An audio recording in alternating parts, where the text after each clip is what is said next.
Assalamualaikum warahmatullahi wabarakatuh. Waalaikumsalam warahmatullahi wabarakatuh. Benar ya, ini kelas 11 TKJ 2 ya? Oke, siapa ketuanya? Berapa? Oke, kepada saudara Indra, tolong pimpin doanya. Baik Pak, sebelum mulai kelas pada pagi hari ini, marilah kita berdoa beragama ucapan masing-masing. Doa mulai.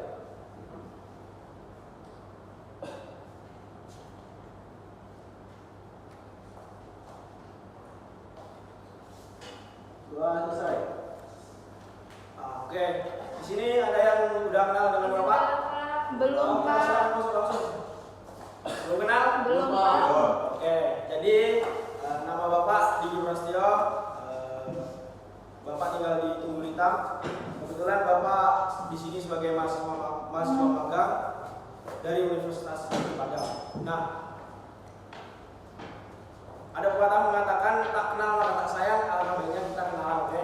Walaupun sudah kenal, kita nggak sayang-sayangan ya. Oke, untuk pertama kita absen dulu. Akbar Ilahi Belum datang Pak. belum datang ya. Andrina Lanasrul, perkenalan langsung. Perkenalkan, nama saya Andrian Nasrul, biasa dipanggil Aan. Saya berasal dari Padang. Sekarang berdomisili di Padang, tinggal sama Bibi. Oh, dari sama Bibi ya. Coba. Indra Pratama Putra. Ini Pak. Ya. Selamat Pak, nama saya Indra Pratama Putra, saya dipanggil Indra, berasal dari Bengkulu Pak. Tinggal sekarang di daerah Tunggul Hitam juga Pak. Punya di mana? Di Belanda Pak. Kenal sama Pak Neka Rahmat. Oh kebetulan tetangga saya Pak. Itu kawan Bapak itu. Oh. Ya, Pak. Oke, salam sama Bapak itu ya. Ya Pak. Oke, pada pertemuan kali ini kita akan belajar mengenai instalasi software. Nah, sebelum kita belajar mengenai instalasi software, yang pertama kita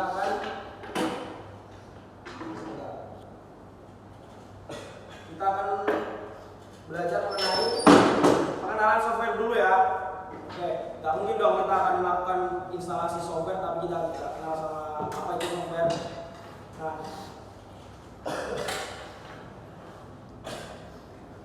oke. Dari pengertiannya, software atau yang disebut juga dengan perangkat lunak seperti namanya, perangkat lunak bersifat berbeda dengan hardware atau perangkat keras. Nah, jika perangkat keras adalah komponen nyata yang dapat disentuh oleh manusia atau bendanya itu ada, maka software atau perangkat lunak tidak dapat disentuh dan tidak dapat dilihat secara fisik, namun kita bisa merasakannya saat menggunakannya. Nah, perangkat lunak merupakan kumpulan beberapa perintah yang dieksekusi oleh mesin komputer dalam menjalankan pekerjaannya. Perangkat lunak itu merupakan catatan mesin komputer untuk menyimpan perintah maupun dokumen serta arsip lainnya. Perangkat lunak seperti Windows atau Linux bisa disebut sebagai nyawanya dari komputer. Jadi kalau tidak ada tidak ada sistem operasi atau yang tidak ada sistem operasinya, maka komputer itu tidak bisa dijalankan atau tidak bisa dipakai ya. Nah, selanjutnya yaitu program bantu atau utility. Perangkat lunak utility merupakan perangkat yang berfungsi sebagai aplikasi pembantu dalam kegiatan yang ada hubungannya dengan komputer. Misalnya memformat disket, mengcopy data, mengkompres file, dan lain-lain. Contoh software ini diantaranya yaitu Norton Utility, WinZip, Norton Ghost, antivirus. Sampai di sini ada pertanyaan? Ada Pak. Ya, ada? Ya, silakan. Saudara siapa namanya tadi? Vi Pak. Hah? Vi. Vi? Ya. Vi namanya? Ya. Panggilannya Vi Pak. Oh, panggilannya ya. Sorry ya. Oke, Vi. Coba saya mau tanya Pak. Jelaskan problem dalam pembuatan software Pak. Gimana? Problem dalam pembuatan software. Oh, iya. Problem dalam pembuatan Software. Oke. Nah, untuk problem dari Pembuatan software ya. Iya. Oke. Problem dari pembuatan software sendiri ada 3. Yang pertama itu estimasi jadwal dan biaya yang seringkali tidak tepat. Nah ini sangat krusial loh, antara jadwal dan juga biaya. Biasanya kalau jadwalnya molor pasti biayanya akan mengembang juga. Nah yang kedua, produktivitas orang-orang software, si programmernya ya. Yang ketiga ada kualitas software yang kurang baik. Nah sedangkan penyebab dari masalah tersebut pasti ada juga ya kan. Nah penyebabnya ada 2. Yang pertama ada karakteristik software yang tidak memadai. Yang kedua ada kegagalan orang-orang yang bertanggung jawab dalam pembuatan software itu. Nah, oke, kita lanjutin ya. Kita tadi sampai di masalahnya. Nah, di matkul mata kuliah Bapak ada namanya matkul proyek teknologi informasi ya. Teknologi informasi ya. Nah, di dalam subbabnya itu ada namanya manajemen proyek TI. Nah, di situ namanya itu manajemen perancangan proyek TI. Nah, matkul ini sangat penting karena sangat krusial, di mana dalam pembuatan perangkat lunak itu ada 2 maksudnya ada persennya itu 70% itu perencanaan, nah yang 30% itu baru eksekusi. Paham ya? 70% itu perencanaan. Jadi perencanaan itu harus matang banget baru kita eksekusi. Nah, kenapa penting sekali? Karena perencanaan ini menyangkut hasil yang kita hasilkan besok, produknya, oke? Nah, dari hasil itu nanti ada diklasifikasikan menjadi 3 bagian ya. Yang pertama itu 20% dikatakan sukses, 50% dikatakan challenge, dan yang 30% dikatakan fail. Dikatakan sukses apabila produknya itu berhasil, tepat waktu, biayanya tidak mengembang, dan produknya itu tepat sasaran. Paham nggak? Paham ya? Produknya itu tepat sasaran, oke? Nah, yang kedua ada namanya challenge. Challenge ini masih 50-50. Produknya jadi, tapi biasanya jadwalnya itu molor. Nah, dari jadwal yang molor pasti biayanya membengkak. Nah, itu biasanya kesalahannya di situ. Oke, yang kedua ini fail. Yang ketiga, Yang ketiga 30%-nya itu fail. Fail itu bisa dikatakan gagal total atau produknya itu jadi, tetapi produknya itu tidak tepat sasaran. Maksudnya produknya jadi, tapi mungkin dipakai 1 bulan atau 2 bulan, produknya aplikasinya udah gak jalan gitu lah. Oke. Nah dari sini siapa namanya yang tanya tadi? V, Pak. Oh, V yang lupa sih. Namanya apa kan? Bisa dipahami? Bisa, Pak. Paham, Pak. Nah, selanjutnya ada pertanyaan lagi? Bapak, Siapa namanya? Oh, lupa ya. Indra Pak. Oh iya, Saudara Indra. Oh iya ya, Namanya mereka tadi Pak. Kasih. Lupa. Oke. Oke. Ya. Ya Pak, jadi saya ingin bertanya Pak, sedikit membingungkan masalah karakteristik atau ciri dari perangkat lunak Pak. Bisa tolong Bapak jelaskan karakteristik atau ciri dari perangkat lunak itu sendiri Pak? Nah, karakteristik dari perangkat lunak itu sendiri ya. Oke. Nah, atribut perangkat lunak ini seharusnya memberikan penggunaan atau kebutuhan fungsional untuk kerja yang dimana dapat dirawat berguna. Itu kuncinya ya. Nah, itu dapat kemudian dari buku yang pernah Bapak baca itu ada beberapa karakteristik dari perangkat lunak itu sendiri.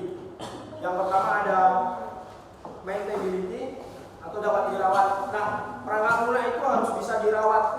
Maksudnya dirawat itu perangkat lunak itu harus bisa menyesuaikan perkembangan yang ada. Jadi perangkat lunanya itu tidak selalu tertinggal gitu maksudnya. Nah, yang kedua ada dependability. Perangkat lunak harus dapat dipercaya. Maksudnya ya tahu lah kalau bisa dipercaya itu gimana ya kan. Yang selanjutnya ada efisien. Nah, perangkat lunak itu harus efisien. Dimana dalam penggunaan resource-nya itu harus memudahkan pengguna atau usernya ya. Nah, yang terakhir ada usability. Perangkat lunak itu harus bisa digunakan sesuai dengan yang direncanakan. Nah, misalnya kalau kita mau buat aplikasi untuk menggandakan uang, nah itu seharusnya bisa menggandakan uang ya kan. Nah, ini malah merugikan uang. Nah, itu berarti tidak usability. Nah, bisa dipahami saudara siapa namanya? Indra, Pak. Oh ya, saudara Indra, kawannya Bapak Nika ya. Pak, dari Pak Nika ya, Pak. Nah, selanjutnya ada, sampai di sini udah paham ya? Pak. Oke, karena sudah paham, gantian Bapak yang akan bertanya sama kalian. Oke, sorry. Nah, ini dia. Silakan dikerjakan, Bapak kasih waktu 10 menit. Nah, nanti 10 menit atau 5 menit lah. Nanti Bapak panggil satu-satu ke depan. Soal yang pertama, coba jelaskan apa yang disebut dengan sistem operasi. Yang kedua, jelaskan fungsi dari perangkat lunak. Udah ada di slide-nya tadi. Yang ketiga ada sebutkan macam-macam bahasa pemrograman. Yang keempat ada sebutkan 5 contoh perangkat lunak aplikasi yang Anda ketahui. Nah, pasti tahu lah masa nggak tahu ya. Yang kelima ada jelaskan kenapa sistem operasi sangat penting adanya komputer. Oke, waktunya udah habis ya.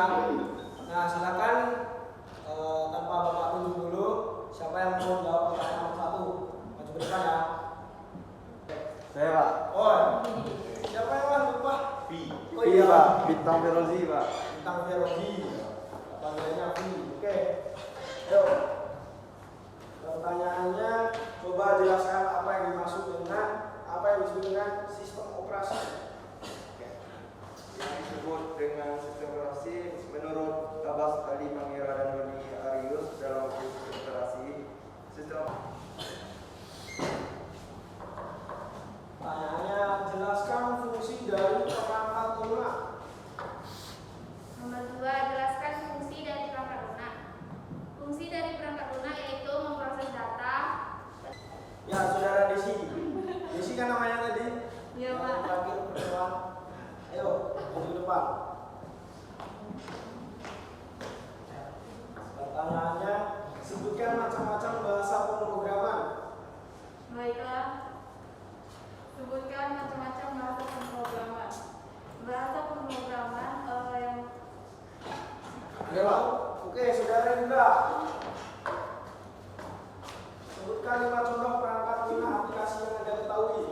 Ya, Pak. Itu yang satu perangkat lunak yang diketahui. Lebih 5 lebih nggak apa-apa. Nggak apa kita. Ya, Yang pertama itu yang saya tahu baru namanya Blender, Pak. Blender. Terus untuk itu untuk animasi 3D ya. Ya, Terus ada Paint. Paint. Ya, Pak. Yang untuk gambar, Pak. Oh, ya. Asset Paint. Terus ada Microsoft Word, Pak, buat bikin tugas. Bikin tugas aja. Ya, Pak. Cuman bikin tugas. Sejauh ini ya, Pak. Oh, ya. Terus ada WhatsApp, Pak. WhatsApp. Ya, Pak. Untuk chat sama ayam. Ya. Ya. Terus ada Zoom, Pak. Zoom untuk kita conference, Pak. Ya. Bisa online. Jelaskan mengapa sistem operasi sangat penting adanya di komputer. Baiklah, saudara menilai. Assalamualaikum warahmatullahi wabarakatuh. Waalaikumsalam warahmatullahi wabarakatuh. Jelas saya akan menjawab pertanyaan yang kelima yaitu jelaskan mengapa sistem operasi sangat penting adanya di komputer. Kita masuk ke dalam kesimpulan dari pembahasan kali ini, oke? Nah, kesimpulannya yaitu dalam menjalankan sebuah komputer kita perlu memahami dan menguasai apa itu software atau perangkat lunak. Oke, karena jam kali ini kayaknya sudah habis ya, jam 8 sudah mau pergantian jam. Nah, untuk pertemuan minggu ini mungkin cukup sekian dulu. Kita lanjutkan untuk pertemuan selanjutnya. Akhiri dengan wassalamualaikum warahmatullahi